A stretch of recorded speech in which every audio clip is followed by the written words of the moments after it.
আপনারা সকলেই জানেন স্বৈরাচারী শেখ হাসিনা তার ফ্যাসিবাদকে টিকিয়ে রাখার জন্য একটি ইকোসিস্টেম কায়েম করেছিল এবং সেই ইকোসিস্টেমের অন্যতম অংশীজন ছিল কিছু ব্যবসায়ী রূপী আওয়ামী ফ্যাসিস্ট, আওয়ামী ফ্যাসিবাদের দোসর, তাদের এনাবেলার। আমরা কি দেখতে পেয়েছি?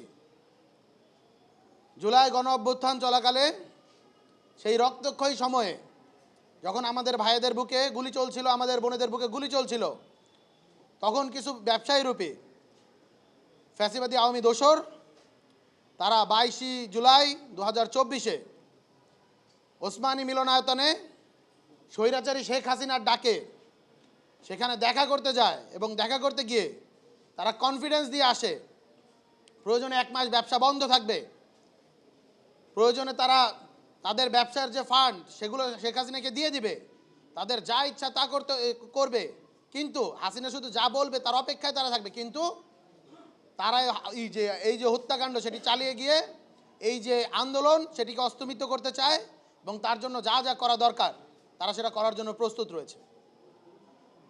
শুধু জুলাই গণ অভ্যুত্থান নয়, তার পূর্ববর্তী সময়ে 17 বছর আওয়ামী যে ফ্যাসিবাদী রিজিম সেটি টিকিয়ে রাখার অন্যতম স্তম্ভ ছিল সে আওয়ামী ব্যবসায়ীরূপী ফ্যাসিবাদের এই দোসরেরা। আপনারা দেখতে পেয়েছেন 5ই আগস্ট জুলাই গণ অভ্যুত্থান পরবর্তী বিপ্লবী সময়ে আমরা কিন্তু বাংলাদেশের আপামর সাধারণ জনগণকে কমান্ড দিয়েছিলাম, আপনারা কোনো প্রকার সহিংসতার দিকে যাবেন না, আপনারা বাংলাদেশের যে রাষ্ট্রীয় সম্পদ সেগুলোকে রক্ষা করুন। আমরা রাষ্ট্র পুনর্গঠনের দিকে মনোযোগী ছিলাম। আমরা চেয়েছিলাম সকল ভুল ভ্রান্তি হাসিনার পলায়নের মধ্য দিয়ে এই আওয়ামী ফ্যাসিস্ট, আওয়ামী এনেবেলার সহ গোটা বাংলাদেশের যেখানে যেখানে আওয়ামী ফ্যাসিবাদের রন্ধ্র রন্ধ্রে জড়িয়ে রয়েছে সেগুলো পলায়ন করেছে। কিন্তু দুঃখের সাথে বলতে হয় এগুলো আসলে মোটেও পলায়ন করিনি, বরঞ্চ ঘাপটি মেরে বসে আছে, সুযোগ পেলেই তারা মাথাচাড়া দিয়ে ওঠে।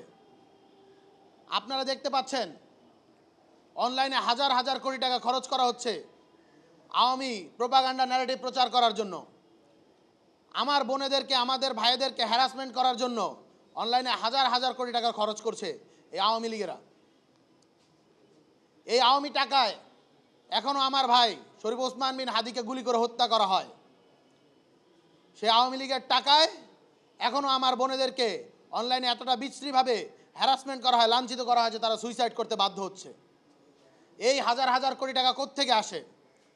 অবশ্যই আওয়ামী লীগ যে তাদের অর্থনৈতিক ইকোসিস্টেম রেখে গিয়েছে সেই ইকোসিস্টেম এখনও বলবৎ রয়েছে, অন্যথায় এই টাকা আসতো না। আপনারা দেখেছেন, নিউজ করেছেন, আপনারাই গণমাধ্যম থেকে আমরা জানতে পেরেছি একটা মিছিল করলে নাকি 10,000 টাকা পাওয়া যায়, মিছিলের সামনে যদি থাকে তাহলে 15,000 টাকা পাওয়া যায়। সারা বাংলাদেশ জুড়ে আওয়ামী লীগ এই যে ধরনের ভ্যান্ডালিজম করার, জঙ্গি স্টাইলে রাষ্ট্রকে অস্থিতিশীল করার ষড়যন্ত্রে লিপ্ত হচ্ছে, এর ফান্ডিং কোত্থেকে আসে? সুতরাং আমরা একটা কথা বলতে চাই, এই যে আওয়ামী ইকোসিস্টেম এটিকে ভেঙে দিতে হবে। আমরা একটা জিনিস খুব ভালোভাবে বুঝি, একটি রাষ্ট্র অর্থনৈতিকভাবে টিকে থাকতে হলে একটি রাষ্ট্রের ইকোনমিকে চলতে দেওয়া উচিত, কিন্তু সেই ইকোনমি একটা বড় অংশ যখন পতিত ফ্যাসিবাদের নিয়ন্ত্রণে থাকে, তাদের এনাবেলার হয়, বাংলাদেশপন্থী অর্থনীতিক না হয়ে সেগুলো যখন দিল্লি থেকে নিয়ন্ত্রিত হয়, তখন এটা বললাই বাহুল্য বিচারিক প্রক্রিয়ার মধ্য দিয়ে ব্যতীত অন্য কোনোভাবেই এই বাংলাদেশের পতিত ব্যবসায়ীদের রিকনসিলিয়েশন সম্ভব না।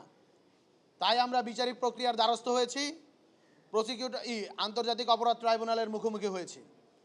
আমরা একটা কথা বলতে চাই, যারাই মনে করছেন রাজনৈতিক দলগুলোর শেল্টারে, বিভিন্ন পাওয়ারফুল গোয়েন্দা সংস্থাগুলোর শেল্টারে, অন্যান্য যে পাওয়ার স্ট্রাকচারের যারা স্টেক হোল্ডার রয়েছেন তাদের শেল্টারে গিয়ে যারা ফ্যাসিবাদের পদলেহন করেছেন এখনও অপেক্ষা আছেন দিল্লি থেকে আপা টুক করে ভিতরে চলে আসবে এবং আপনারা আবারও এদেশের ভিতরে রাম রাজত্ব কায়েম করবেন, আবারও এদেশের ভেতরে আপনাদের যে হত্যাযজ্ঞ সেটি কায়েম করবেন, তাহলে আপনারা ভুল ভাবছেন। সুতরাং আমরা আজকে অভিযোগ দায়ের করেছি। ছবিটা এই যে এই ছবি, আমাদের কাছে এই ছবিটি আছে, এই ছবির ভিতরে থেকে স্পষ্ট এদের চেহারাগুলো দেখা যাচ্ছে। আমরা এর মধ্যে 25 জন ব্যবসায়ীর নাম আইডেন্টিফাই করেছি এবং তাদের নামে অভিযোগ করেছি, এবং অজ্ঞাতনামা আরও 200-র অধিক রয়েছে। তদন্তকারী সংস্থাকে আমরা এখনই প্রসিকিউশনে বলে দিয়েছি, যত দ্রুত সম্ভব আজকের মাঝেই আমরা অনুরোধ করেছি, আজকের মাঝেই যাতে তদন্ত সংস্থার কাছে এটি পাঠিয়ে দেওয়া হয় এবং অতি দ্রুত যাতে বিচারিক যে কার্যক্রম, তদন্ত যে কার্যক্রম সেটি শুরু করার মধ্য দিয়ে চার্জশিট প্রণয়ন করা হয় এবং তার পরবর্তীতে অ্যাজ আর্লি অ্যাজ পসিবল বিচারিক যে কার্যক্রম সেটি শুরু করা হয়। আপাতত আমরা ব্যবসায়ীদের বিরুদ্ধে শুরু করে এটা আজকে দায়ের করেছি, অভিযোগ দায়ের করেছি। সাংস্কৃতিক কর্মীদের আমরা যেটা বলেছি সেটা এখনো আমাদের পুরো কাজটা গোছানো হয়নি, প্রক্রিয়াধীন রয়েছে। আমরা অতি শীঘ্রই এটি সমাপ্ত করব। আপনারা যে 25 জন, আমরা কোয়েশ্চেন অ্যান্সার একটু পরে নেব। তো আমি এতটুকুই বলতে চাই, যারা এখনো ফ্যাসিবাদের সাথে জড়িত রয়েছেন, ফ্যাসিবাদের এনাবেলার রয়েছেন, সতর্ক হয়ে যান। আপনারা বাংলাদেশপন্থী রাজনীতিতে ফিরে আসুন। বাংলাদেশপন্থী যেই আমাদের যে জাতীয় ঐক্য গঠিত হয়েছে সেটি ফিরে আসুন। জুলাই গণ অভ্যুত্থানের যে চেতনা সেটিকে সমুন্নত রাখুন। ইনকিলাব জিন্দাবাদ।